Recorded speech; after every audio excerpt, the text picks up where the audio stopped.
Salve fratres et sorores.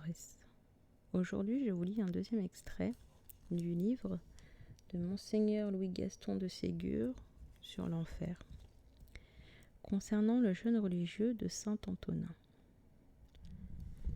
Le savant archevêque de Florence, Saint-Antonin, rapporte dans ses écrits un fait non moins terrible, qui vers le milieu du XVe siècle avait épouvanté tout le nord de l'Italie. Un jeune homme de bonne famille, qui à 16 ou 17 ans, avait eu le malheur de cacher un péché mortel en confession et de communier en cet état, avait remis de semaine en semaine, de mois en mois, l'aveu si pénible de ses sacrilèges, continuant du reste ses confessions et ses communions par un misérable respect humain. Bourrelé de remords, il cherchait à s'étourdir en faisant de grandes pénitences, si bien qu'il passait pour un saint. N'y tenant plus, il entra dans un monastère. Là du moins, se disait-il, je dirai tout, et j'expierai sérieusement mes affreux péchés. Pour son malheur, il fut accueilli comme un petit saint par les supérieurs qui le connaissaient de réputation, et sa honte reprit encore le dessus. Il remit ses aveux à plus tard, et redoubla ses pénitences, et 1 an, 2 ans, 3 ans se passèrent dans ce déplorable état.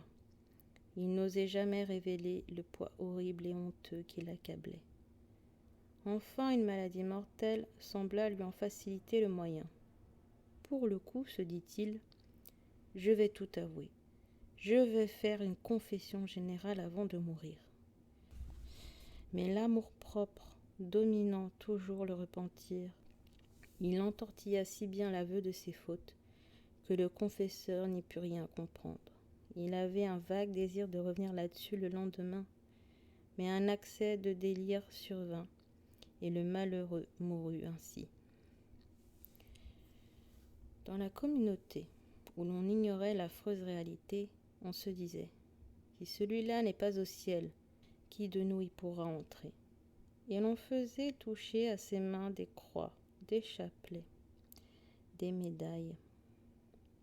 Le corps fut porté avec une sorte de vénération dans l'église du monastère et resta exposé dans le chœur jusqu'au lendemain matin, où devaient se célébrer les funérailles. Quelques instants avant l'heure fixée pour la cérémonie, un des frères envoyés pour sonner la cloche aperçut tout à coup devant lui, près de l'autel, le défunt environné de chaînes qui semblaient rougir au feu.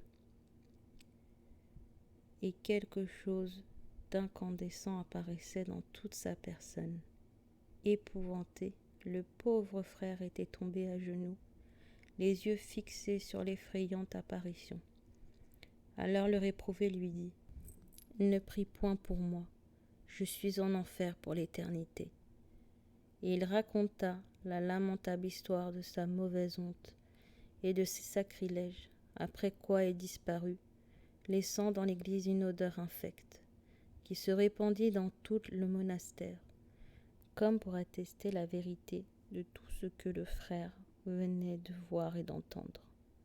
Aussitôt avertis, les supérieurs firent enlever le cadavre, le jugeant indigne de la sépulture ecclésiastique.